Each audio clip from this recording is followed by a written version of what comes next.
Yeah. Được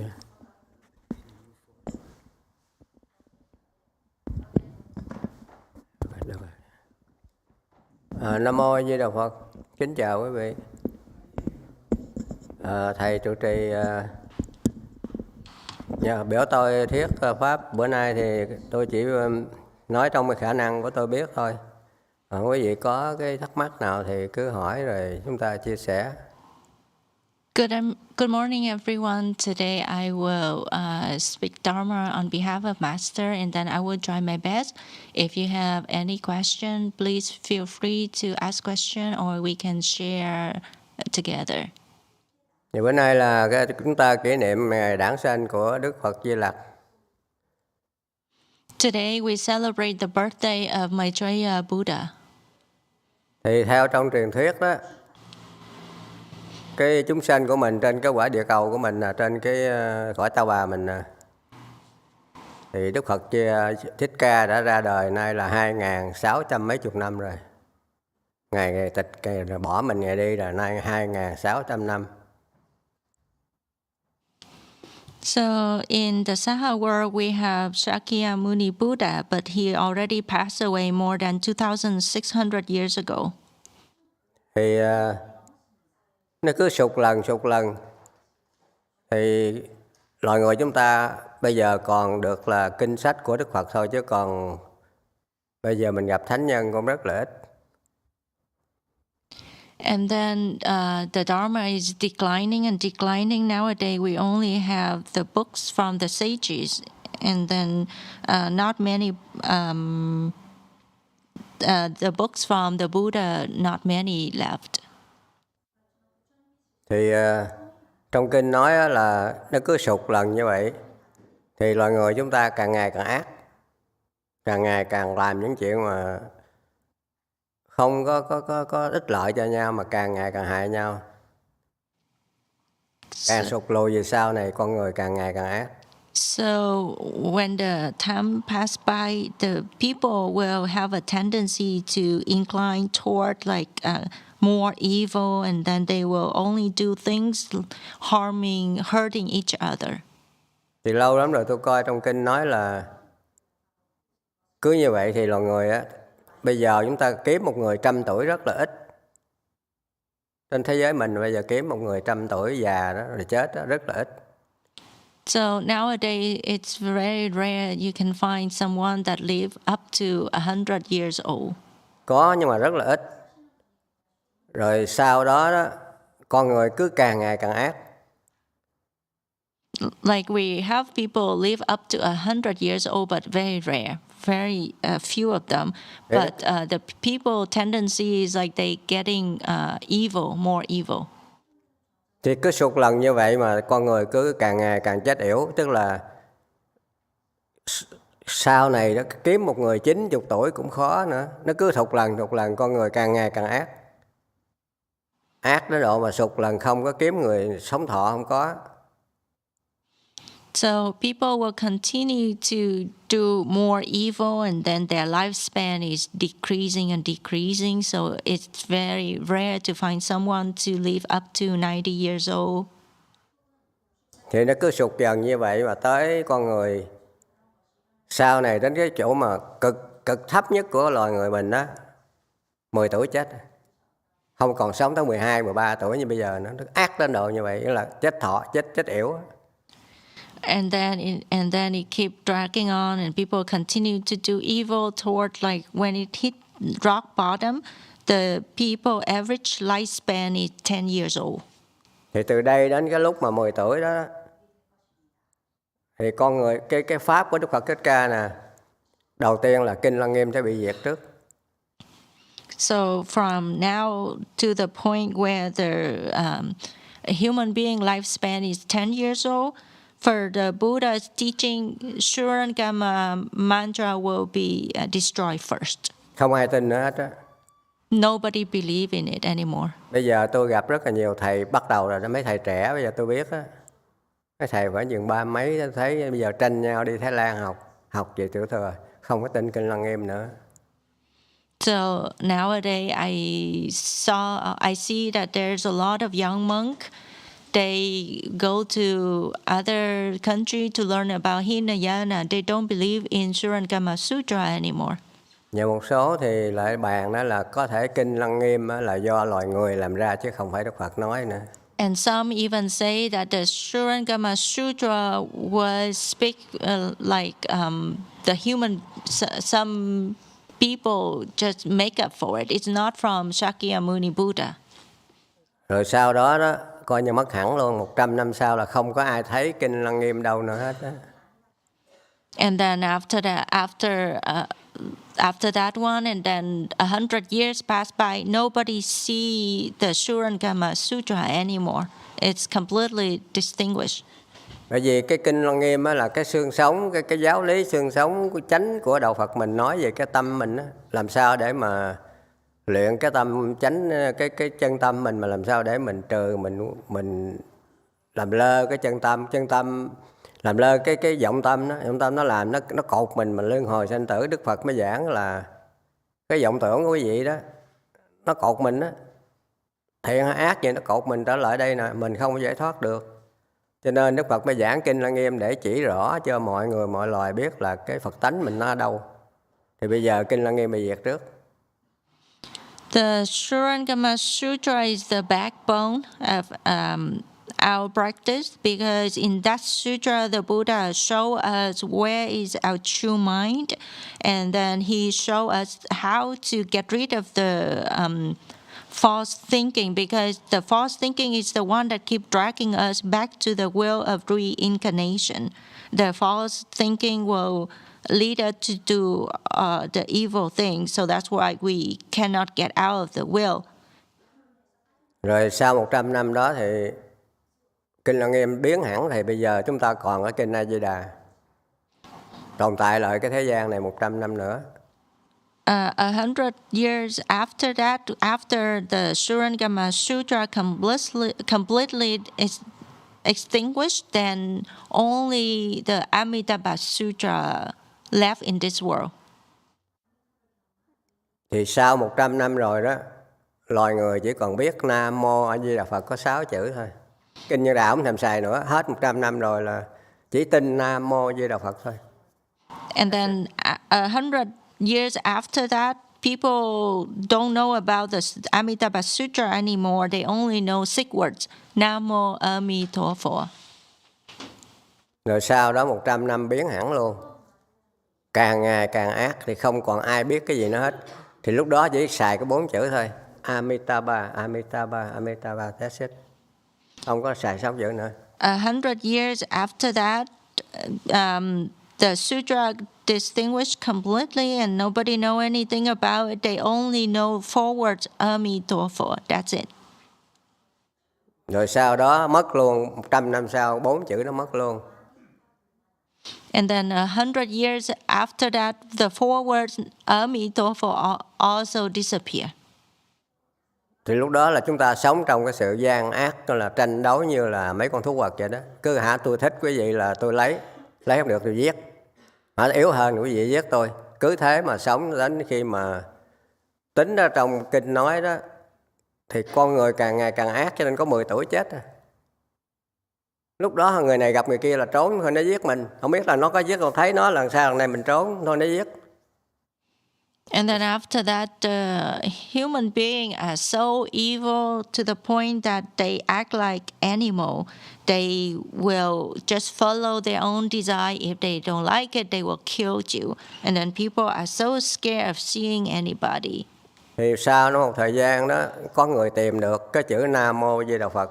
Người ta coi như một cái bảo tàng, người ta đồn với nhau rằng ta sử dụng Nam Mô Di Đà Phật.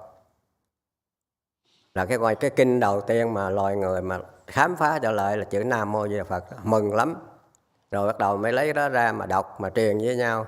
Thì lần làm thiện, lần thường thì người ta tìm thấy 11 tuổi. Rồi 100 năm sau tìm thấy 12 tuổi, có lên lần vậy. Cứ làm thiện thì nó sống thọ thêm, mà 100 năm mới kiếm được người được hơn 1 tuổi. So time passed by for a long time. People live in the evil realm like that, and then finally they discover the sick words Nam Mô Emitofuo, and then they are very happy. They consider it as treasure, and then they recite the Buddha's name. They start doing the good thing, and then every 100 year, the lifespan will increase to 1 year. So, for example, from 10 years old, the lifespan will increase to 11 years old, and then 100 years pass by, it will increase to 12 years old. Thành ra trong đó nói là cứ vậy mà làm lần, con người lúc đó lên cực thịnh là lên 84.000 tuổi mới chết. So people will continue to do more good deeds, and then the lifespan keep increasing. So to the top, it will be their lifespan will be 84 years old. 84,000 years. 84,000 years old. Rồi cái lần làm ác trở lại thì còn đến 80.000 tuổi đó. Tức là nó lên cái mức này rồi, 84 rồi, cái đội làm ác trở lại. Nó xuống tới 80.000 tuổi đó, thì Đức Phật Di Lặc ra. So when they reach the peak of 84,000 years old, and then they start doing evil thing, and then their lifespan start decreasing to 80,000 years old, that's when Maitreya Buddha will appear in this world. Cho Đức Phật Di Lặc ra thì cho mình cái giáo lý cũng giống như Đức Phật Thích Ca mà thành đạo vậy đó. Tức là lúc đó mới có Phật Pháp trở lại.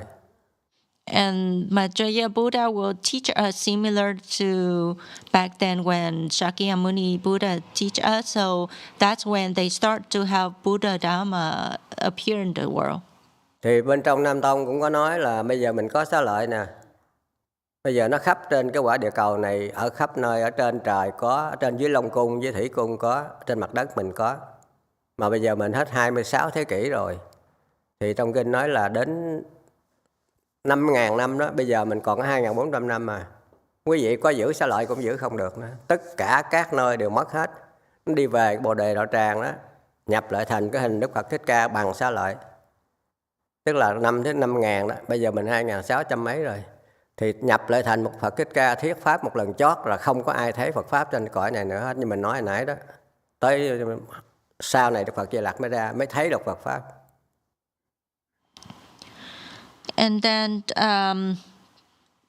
people in Hinayana, they also have this knowledge. They say that the Buddha Sharira will be in this world for 5,000 years, but the Buddha already passed away for 2,600 years, so we only have 2,400 years left for the Buddha Sharira exist in this world. And then at the end of the 5,000 year, all of the Sharira in this world, everywhere, will gather together at the Bodhigaya, where the Buddha entered Nirvana. All of the Sharira will gather together and have the shape of Shakyamuni Buddha, and he will speak Dharma to us one last time. And then after that, we have to wait for a long time before Maitreya Buddha come here. Thì người ta tính là từ đây đến khi Phật Di Lặc ra đó, nếu mà tính theo mình tính ngày nãy dùng toán mà tính ra cứ 100 năm sụt như vậy đó, tới 16 triệu mấy chục ngàn năm Đức Phật Di Lặc mới ra lại. And then when you do the math for calculating the lifespan of the people going up to 84,000, go down, so it will estimate about 16 million years before Maitreya Buddha appeared in this world. So các vị cổ đức mới khuyên cho mình, bây giờ mình giải quyết sao? Bây giờ quý vị chờ rồi bây giờ như mình nè, chết thì không có giảng sanh, không có gì hết á. Rồi kiếp sau đầu thai lại, làm đầu thai ở bên Trung Quốc, bên Việt Nam hay bên Mỹ này hay ở đâu đó, rồi tiếp tục rồi cái Phật Pháp nó cứ giảm lần rồi không còn nữa. Rồi mình sống sao đây? Rồi á, tới chờ tới 16 triệu mấy trăm ngàn năm ông Di Lặc mới ra mới dạy lại. Thì đây tới đó bị chịu biết bao nhiêu suffering, biết bao nhiêu đau khổ. So if you continue to revolve in the reincarnation, and then you cannot find a way to get rebirth to the Pure Land. So let's say if you keep revolving in the wheel, and then you will be born in China, in Vietnam, in the US, in other countries. But then when the Buddha Dharma is continue declining and declining, and you have to revolve that, and then we have to wait for more than 16 million years for Maitreya Buddha to appear. During that time, you will revolve, and then you will have to endure countless and countless of suffering. Thì bây giờ mình đang có cái Hòa Thượng Tiến Hóa nó bây giờ mặc dù là mạt Pháp, nhưng mà trong mạt Pháp nó có chánh Pháp. Bây giờ tự như thầy nói là cái Pháp của Hòa Thượng Tiến Hóa mua qua Mỹ rồi. Tức là chúng ta đang có chánh Pháp trong cái thời gian bây giờ nè. Mặc dù mình nói decline, bây giờ mình đang có một thời gian chánh Pháp. So Master YongHua said, like, even though right now it's the Dharma Ending Age, but inside the Dharma Ending Age, we do have the Proper Dharma, but because Master YongHua brought the Dharma from China to the US, so right now in the US we have the Proper Dharma. Thành ra hôm nay quý vị nghe không, thầy mình á, thầy Vĩnh Hóa nói hôm nay trong cái đạo tràng mình, trong cái thiền thất nè, rất là nhiều người tiến bộ. And then you heard Master YongHua say during this chanchi in our way places, many people make progress. Thì tôi cũng rất là mừng là thấy đây có một số người có xá lợi mà nó sinh ra đó. Cái xá lợi sinh ra là một cái chỉ dấu là cái người đó có lên, có tiến bộ. Bằng chứng đó. Rất là nhiều người có ở đây nè. Thành ra đó, quý vị ráng tu, tại vì bây giờ cái decline nãy mình giải quyết như thế nào? Hoặc là mình đắc sơ quả A-la-hán, nhị quả, tam quả, tứ quả, để thoát khỏi cái vòng 16 triệu năm này nè. Thì từ sơ quả đó, quý vị chết rồi lên cõi trời 7 lần nữa, rồi đầu thai xuống lên xuống đó. Thì cái lần thứ tư mà mình trở lại đó, đắc tứ quả A-la-hán là coi như xong. Không có ai làm gì mình được, mình giải thoát. Nó không có đầu thai thôi, chứ nó cũng còn ngu lắm, nhưng mà không có đầu thai luân hồi như mình bây giờ nữa. Quý vị phải ráng tu. Đó là cái giải quyết cái 16 triệu năm mới nói đó. So in our temple, I see that there are many people that have the Buddha Sharira, and then they show me that their Sharira multiply, has a lot of babies. So it's a sign to show that they are making progress. So that's why you should continue to cultivate. And then in this Dharma Ending Age, where the Buddha Dharma is declining, you need to cultivate in order to attain at least like first stage Arahat, second stage Arahat, third stage Arahat, or fourth stage Arahat.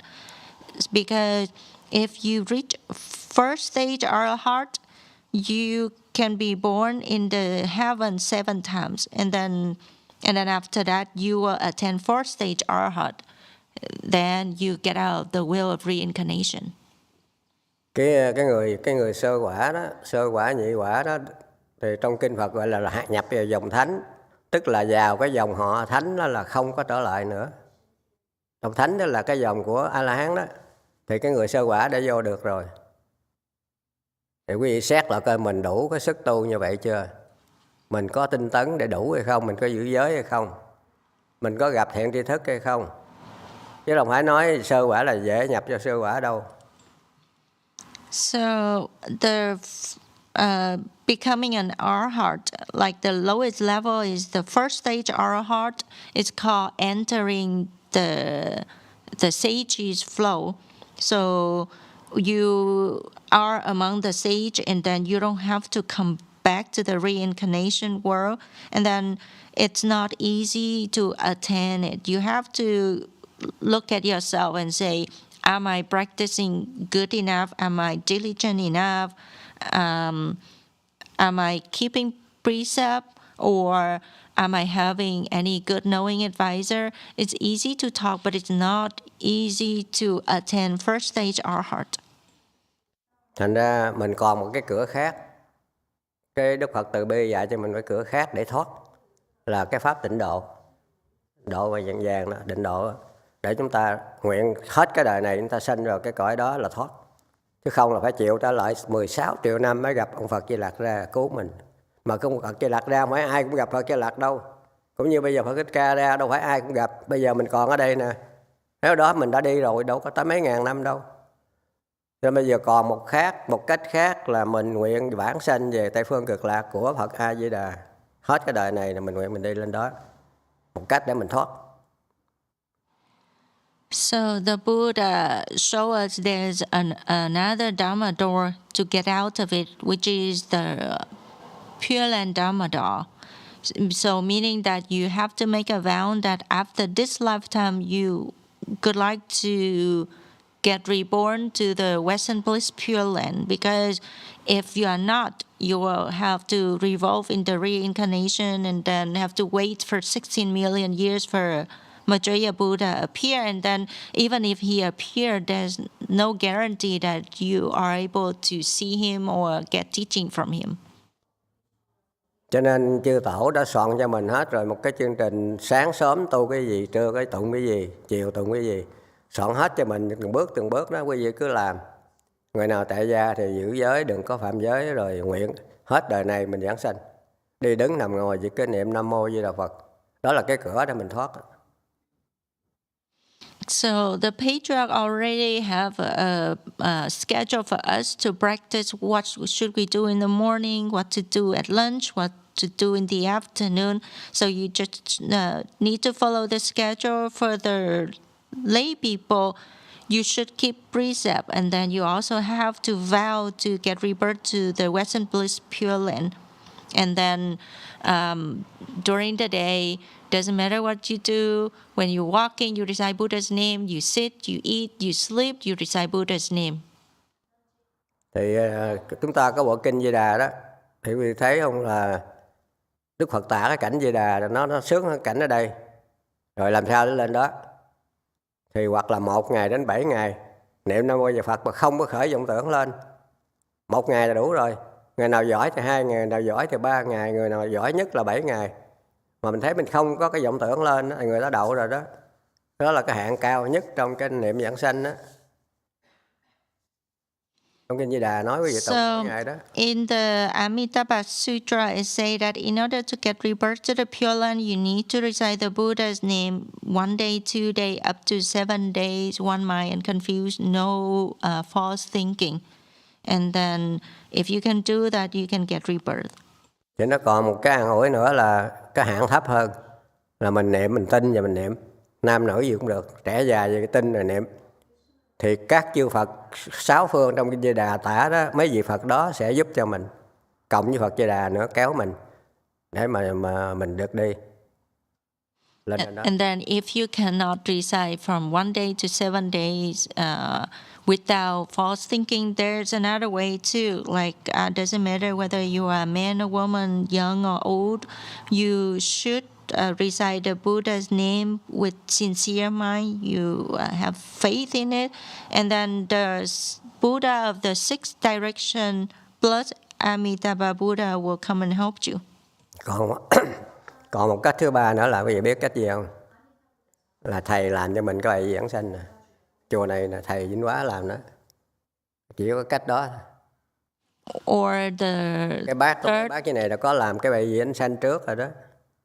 Mấy chị tôi với tôi cũng được làm rồi đó. Tức là mình làm thỉnh cái bài vãng sanh 49 ngày. Thì mai mốt mình chết đó. Cái đó là cái visa đi đó. Or the last resort is you have to request a plaque from master. So like I saw, for example, the old monk there, me, my family member, we all get the plaque, the 49-day plaque from master, so that when we pass away, master will help us to go. Quý vị cứ tin là không có khó đâu. Mình niệm nói vậy chứ không phải Phật ở đâu không biết. Hồi tôi trẻ như mấy cô này nè, năm 75 tôi vô tù cải tạo đó, là tôi nghĩ tôi vô đó tôi chết thôi. Rồi mỗi đêm tôi niệm có 10 tiếng à. Tôi nói Phật ơi, mốt con chết Phật rước cho con đi lên Cực Lạc.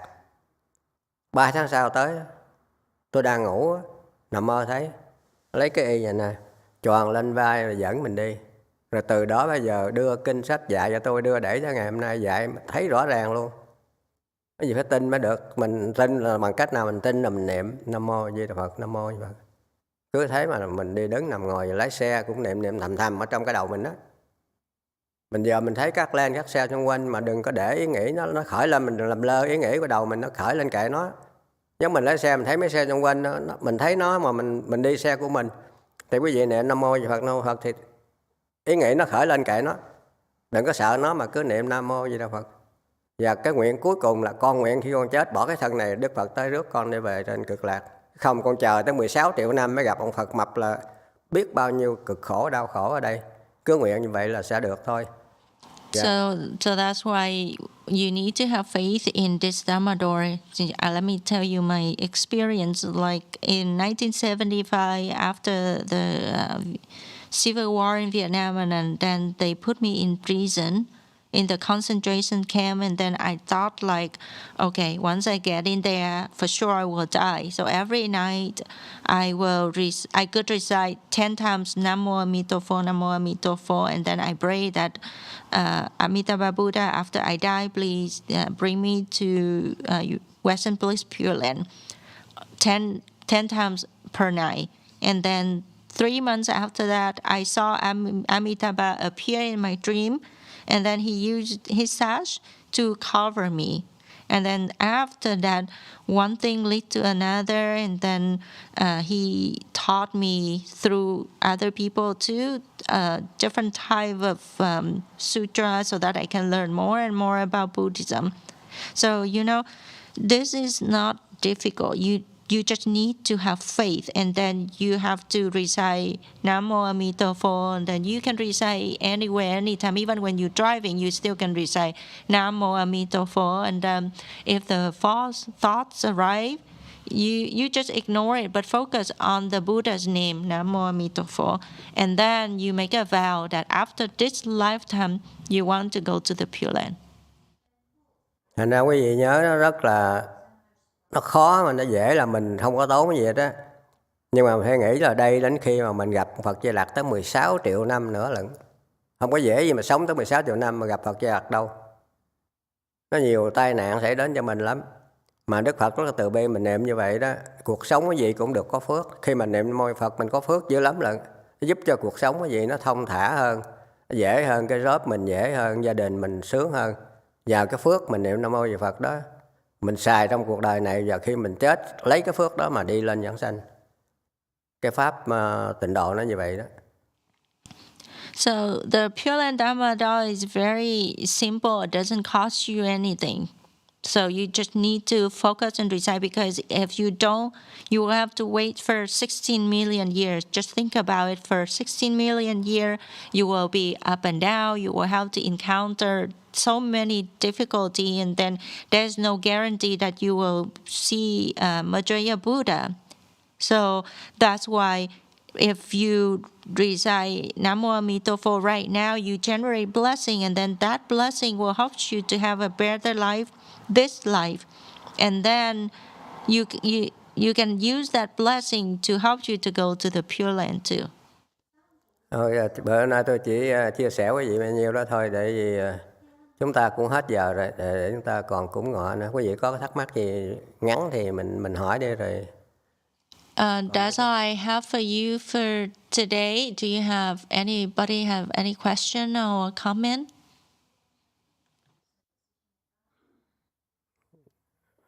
Mình có cái lễ cúng ngọ rồi mình xuống dùng cơm. If not, then let's get ready to do lunch offering, and then after that we can have lunch too. Di Đà Phật, cảm ơn quý vị. Chúng ta. Thank you, everyone.